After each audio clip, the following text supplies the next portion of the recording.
তোমরা দেখছো আমাদের পাড়া ধারাপাড়ার অঙ্কল মাঠে পাড়ার ছেলেরা ছুটির দিনে নিজেদের মধ্যে টুর্নামেন্ট করছে।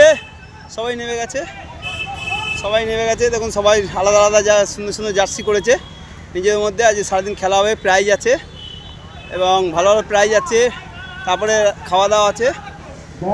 এইও ছোটো গোলে, হ্যাঁ। তো এরা সব অনিয়মিত প্লেয়ার, নিয়মিত নয়, এরা ম্যাক্সিমামই সব অনিয়মিত প্লেয়ার। তাই পাড়ায় ফুটবল একটা এনজয়, বর্ষার ফুটবল, আনন্দের ফুটবল। হ্যাঁ, দেখো কালুর ভাই বল ধরেছে, গোলে মারার চেষ্টা করলো, বল বাড়ি চলে গেল। ছোটো গলিতে খেলা হচ্ছে, বড় মাঠ আমাদের 7 সাইড মাঠ, কিন্তু পুষগলিতে খেলা হচ্ছে। একটা আনন্দ, ফুটবল একটা এনজয়, ফুটবল একটা শখের খেলা, ফুটবল আনন্দের খেলা। এই পঙ্কজ বল ধরেছে, দেখছি কত বয়স হয়ে গেছে এখনো খেলছে পঙ্কজ।